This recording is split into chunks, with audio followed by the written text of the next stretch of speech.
31 अक्टूबर 1984 का दिन था। सुबह 7:30 बजे तक इंदिरा गांधी तैयार हो चुकी थी।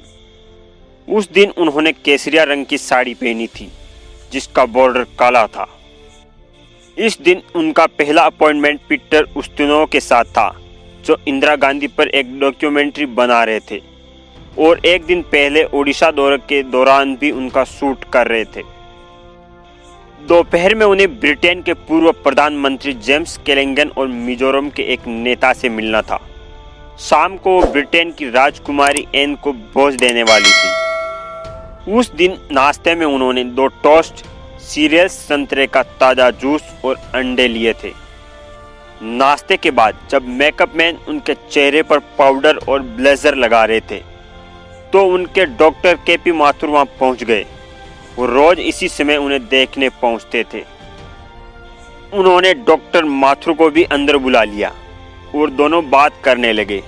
उन्होंने अमेरिकी राष्ट्रपति रोनाल्ड रीगन के जरूरत से ज़्यादा मेकअप करने और उनके 80 साल की उम्र में भी काले बाल होने के बारे में मजाक भी किया था।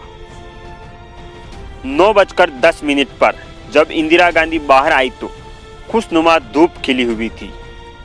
उन्हें धूप से बचाने के लिए सिपाही नारायण सिंह काला छाता लिए हुए उनके बगल में चल रहे थे। उनसे कुछ कदम पीछे थे R.K. धवन, उनके पीछे थे इंदिरा गांधी के निजी सेवक नाथूराम, सबसे पीछे थे उनके निजी सुरक्षा अधिकारी सब इंस्पेक्टर रामेश्वर दयाल। इस बीच एक कर्मचारी एक टी शर्ट लेकर सामने से गुजरा जिसमें उस्तुनोव की चाय सर्वे की जानी थी। इंदिरा ने उसे बुलाकर कहा कि उस्तुनोव के लिए दूसरा टी शर्ट निकाला जाए। जब इंदिरा गांधी एक अकबर रोड को जोड़ने वाले विकेट गेट पर पहुंची तो वो धवन से बात कर रही थी। धवन उन्हें बता रहे थे कि उन्होंने उनके निर्देशानुसार यमन के दौरे पर गए राष्ट्रपति यानी जैल सिंह को संदेश भिजवा दिया है कि वो 7 बजे तक दिल्ली लैंड कर जाएं, ताकि उनको पालम हवाई अड्डे पर रिसीव करने के बाद इंदिरा ब्रिटेन की राजकुमारी एन को दिए जाने वाले भोज में शामिल हो सके। अचानक वहां तैनात सुरक्षाकर्मी बेहन सिंह ने अपनी रिवॉल्वर निकालकर इंदिरा गांधी पर फायर किया। गोली उनके पेट में लगी। इंदिरा ने चेहरा बचाने के लिए अपना दाहिना हाथ उठाया, लेकिन तभी बेहन ने बिल्कुल पॉइंट ब्लैंक रेंज से 2 और फायर किए। ये गोलियां उनकी बगल, सीने और कमर में घुस गई। वहां से 5 फीट की दूरी पर सतवंत सिंह अपनी टॉमसन ऑटोमेटिक कार्बाइन के साथ खड़ा था। इंदिरा गांधी को गिरते हुए देख वो इतनी दहशत में आ गया कि अपनी जगह से हिला तक नहीं। तभी बेहंत ने उसे चिल्लाकर कहा, गोली चलाओ। सतवंत ने तुरंत अपनी ऑटोमेटिक कार्बाइन की सभी 25 गोलियां इंदिरा गांधी के शरीर में डाल दी। बेहंत सिंह का पहला फायर हुए 25 सेकंड बीत चुके थे और वहां तैनात सुरक्षा बलों की ओर से कोई प्रतिक्रिया नहीं आई थी। अभी सतवंत फायर कर ही रहा था कि सबसे पहले सबसे पीछे चल रहे रामेश्वर दयाल ने आगे दौड़ना शुरू किया, लेकिन वो इंदिरा गांधी तक पहुंच पाते कि सतवंत की चलाई गोली उनकी जांघ और पैर में लगी और वो वहीं ढेर हो गए। इंदिरा गांधी के सहायकों ने उनके क्षत विक्षत शरीर को देख और एक दूसरे को आदेश देने लगे। एक अकबर रोड से एक पुलिस अफसर दिनेश कुमार भट्ट ये देखने के लिए बाहर आए कि ये कैसा शोर मच रहा है।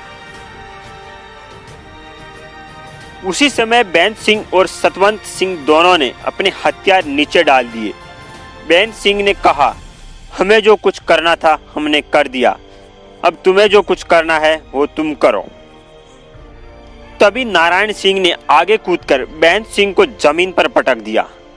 पास के गार्ड रूम से आईटीबीपी के जवान दौड़ते हुए आए और उन्होंने सतवंत सिंह को अपनी घेरे में ले लिया। हालांकि वहां हर समय एक एम्बुलेंस खड़ी रहती थी, लेकिन उस दिन उसका ड्राइवर वहां से नदारद था। इतने में इंदिरा के राजनीतिक सलाहकार माखनलाल फतेदार ने चिल्लाकर कार निकालने के लिए कहा। इंदिरा गांधी को जमीन से R.K. धवन और सुरक्षाकर्मी दिनेश भट्ट ने उठाकर सफेद एम्बेसडर कार की पिछली सीट पर रखा। कार 9:32 पर एम्स पहुंची। वहां इंदिरा के रक्त ग्रुप ORH नेगेटिव का पर्याप्त स्टॉक था। इमरजेंसी वार्ड का गेट खोलने और इंदिरा को कार से उतारने में 3 मिनट लग गए। वहां पर एक स्ट्रेच तक मौजूद नहीं था। किसी तरह एक पहिए वाली स्ट्रेच का इंतजाम किया गया। जब उनको कार से उतारा गया तो इंदिरा को इस हालत में देखकर वहां तैनात डॉक्टर घबरा गए। अपने अंगरक्षकों द्वारा गोली मारे जाने के लगभग 4 घंटे बाद 2:23 पर इंदिरा गांधी को मृत घोषित किया गया, लेकिन सरकारी प्रचार माध्यमों ने इसकी घोषणा शाम 6 बजे तक नहीं की। 31 अक्टूबर के दिन सतवंत सिंह ने बहाना किया कि उनका पेट खराब है, इसलिए उसे शौचालय के नज़दीक तैनात किया जाए। इस तरह बेहंत और सतवंत एक साथ तैनात हुए और उन्होंने इंदिरा गांधी से ऑपरेशन ब्लू स्टार का बदला ले लिया। जय हिंद।